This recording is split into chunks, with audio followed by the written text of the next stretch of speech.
Hello, this is Shadow of the Moon, and today I'm going to be continuing my Yu-Gi-Oh! Progression series with Invasion of Chaos. This set came out in March of 2004 and really revolutionized the game of Yu-Gi-Oh! Because of all the big boss monsters and all the upgrades that a lot of the archetypes and decks got. It was so insanely crazy the amount of support most decks would receive from this set.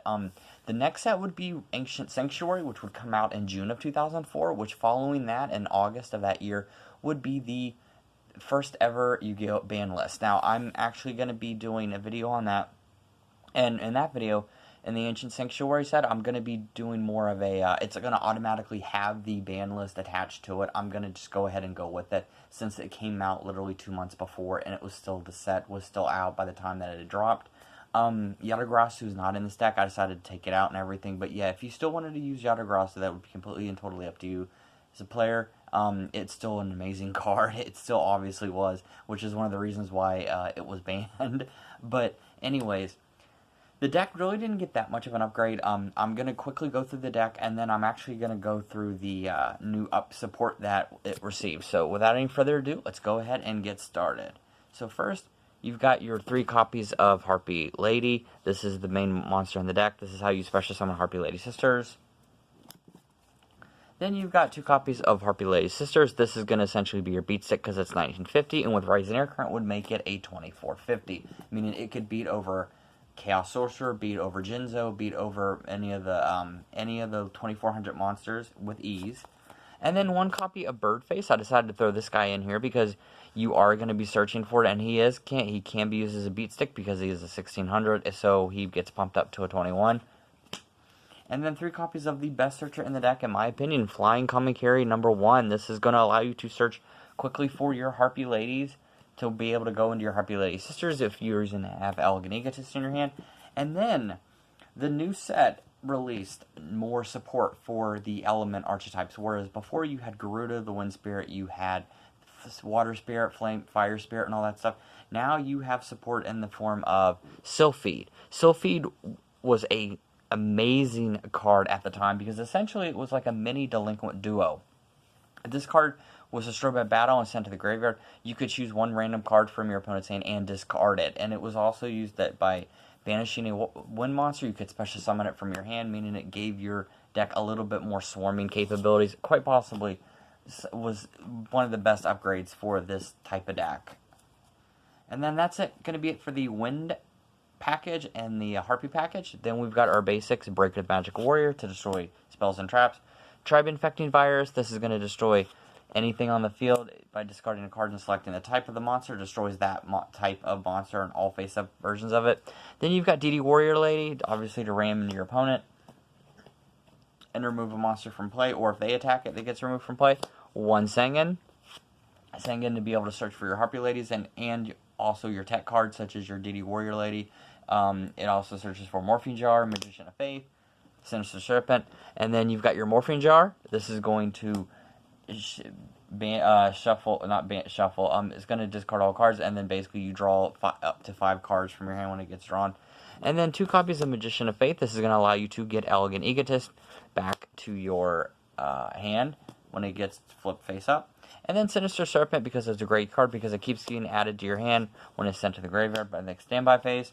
And then that's it for the monsters. Let's move on to the spells and traps. So first, we've got 3 copies of the Elegant Egotist. This is the main card in the deck. This will let you swarm from a Harpie Lady into Harpie Lady Sisters, and being able to get a little bit more field presence.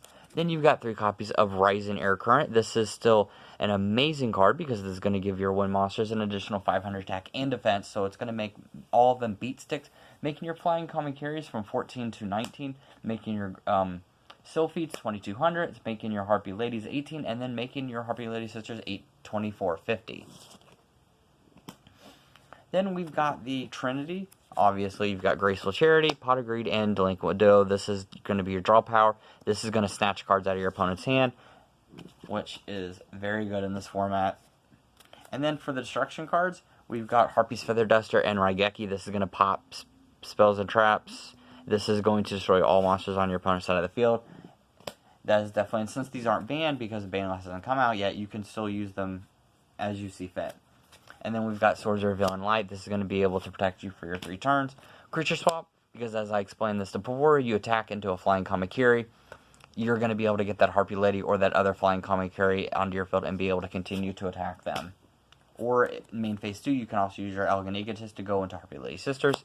And then your Noblemen across out to destroy all pesky face downs, which in this format, they do have a lot. You're going to have Morphine Jar, your Cyber Jar. You're going to have Fiber Jar even, Magician of Faith. Magical Merchant. So yeah, it's a lot of flip effects that Noblemen will really take care of. And then lastly, you've got your Monster Reborn to be able to bring back a monster from you or your opponent's side of the field.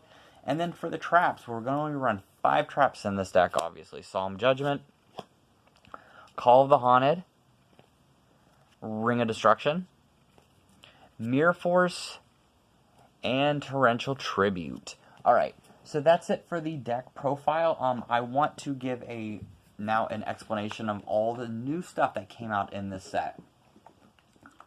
Okay, so Invasion of Chaos is it's famous for the Blackluster Soldier, Envoy the Beginning, Envoy the End, and the Chaos Sorcerer. Now, when this set came out, this is one of the reasons why they actually had a ban list in August, because between this, Yatagarasu, and all the other really just overpowered cards in the format, they had to obviously do something about that. So, this is a new set. Everyone who plays GOAT knows about Chaos Control, knows about Chaos Warrior decks in general, or anything that has to do with this archetype. So, with Envoy the Beginning, you banish a Light and Dark monster, just like you would banish a Light and Dark monster for this, and then they all have different effects, and they're really ridiculously powerful, which in the format was very easy because by discarding Thunder Dragon or using Magical Merchant to kind of turbo your Dark and Light monsters into the graveyard would make it very, very easy for you to bring out these guys onto the field. And once they were out, your opponent had a really difficult time getting rid of them, which is why the term GOAT format is also coined, because other than Scapegoat and using Thousand Eyes Restrict, everybody runs Chaos decks. So that is why these were very, very powerful, and just that's why, in my opinion, this was the best set in the old DM format to come out. My personal favorite is Rise of Destiny, and then after that is Frozen Guardian, just for, general reasons. But generally, this is the booster pack and the set that is the most famously and most well known. So, minus those, for all your Dark Magician players and everything, you got your Dark Magician of Chaos, which could not be, till the end phase of this card was normal or special summoned, you could target a spell card in your graveyard or magic card at the time, and then add it back to your hand. And then when this card would destroy an opponent's monster by battle after damage, it would banish the monster immediately. So they wouldn't get into the graveyard and they wouldn't get fuel for it. When this card would get sent to the graveyard, it would be banished instead. But it actually gave you another boss monster for your Dark Magician deck other than Dark Magician.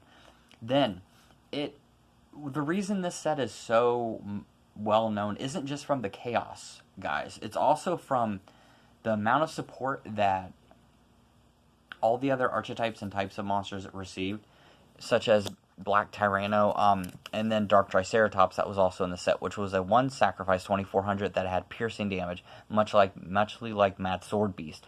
Black Tyranno could attack your opponent directly if they had defense position monsters. And before this, they did not have any dinosaur types that were above 1700. The last dinosaur that was actually considered over was the Cabazol, which came out in Frozen Guardian. This really gave dinosaur decks much needed upgrade. And then for the water upgrade, they finally had their own boss monster in the form of Levia Dragon Daedalus. This wiped everything on the field except this card. If you had a face-up Yumi, you could send all cards to the graveyard except this card, which made it just a complete board wipe. And it was actually one of the first board wipes in the game and really powered up a lot of water decks, which made it very, very versatile. And then for zombie decks, you guys, you zombie players out there at the time, do not fret, because other than Vampire Lord, now you have a beater yourself, Ryu Koki, which could be brought out using Pyramid Turtle. If it got attacked and sent to the graveyard, you could special summon this directly from your deck, making it a 2400, and just was a nasty monster, really hard to get over, because early in the game, if they were to attack a Pyramid Turtle, or if you had it and you attacked into them and then brought this guy out, they had a really hard time bringing it off, because this would overpower Chaos Sorcerer and would actually tie with Jinzo and would tie with a lot of other monsters, which made it very, very versatile. And then for you insect players out there, I haven't forgot about you guys, the Insect Princess. So, essentially the strategy for Insect Princess was to have Insect Barrier and DNA Surgery to turn your opponent's monsters into insect types, and then with her, she would gain 500 attack every single time she would destroy a insect type and send it to the graveyard. So the idea would be you could combo that with Scapegoat, and if they had Scapegoats, those would all become insect types. You would attack into them, destroy them, and it would gain 500 extra attack. So this thing actually had potential to get bigger and bigger and bigger, and easily be able to reach 3K, and at the same time would lock your opponent out by playing cards like DNA Surgery and Insect Barrier. Then for the Exodia players, I know this for the traps. You had, I don't have Sakuretsu armor. Sadly, I don't have that. Wish I did be able to explain it, but that actually became a staple in a lot of decks and a lot of side decks as well. And for Compulse, this was also a card that was very, very important in the format, because this would be sent any monster back to the hand. So if they brought out anything, you could send it back to your hand, or if they actually tried to use Mirror Force, you could send it back. You could send your monster back to the hand to protect it. This was mainly always side decked at 3. When I was younger, I do remember seeing this a lot in a lot of people's side decks and everything. You could also main deck it. So this format was just, it was very revolutionary because of the amount of support that all these archetypes got. Before, there weren't really a lot of type decks. This set actually made it possible to have a type deck. Say you walked in, you'd be like, hey, I want a dinosaur deck. Hey, I want a zombie deck. I actually wanted to make a really cool zombie deck or dinosaur deck, or I want more of like a control-based insect deck. You could have it, and it would work, and it would be very, very good. And that's why most people remember this set. Most people also kind of remember it, obviously, for like the Chaos Emperor Dragon and Black Cluster Soldier and Chaos Sorcerer, because that is what started the whole Chaos Control format. But the other cards, I'm not counting them out at all, because they actually, a lot of support and, like, you know, actually was brought into the set for it. And that's what made this such a incredible set. I don't think they've actually been able to tie it, in my opinion. This was the last, like, the most famously known dual monster set from the original series. Even after this, with Ancient Sanctuary, Soul of the Duelist, you know, Rise of Destiny, Flaming Eternity, and then finally the last set, Lost Millennium, this set still stood out above all of them. Alright, so that was going to be it for this video. So the next set I'm going to be doing is going to be Ancient Sanctuary, so we've got a lot of goodies with that. That set may not be as good as Invasion of Chaos, but is also very fundamentally important, and all in all, was still a really, really good set. So I hope you guys enjoyed this history and stroll down memory lane and this history lesson and everything. And with that, see you guys next time.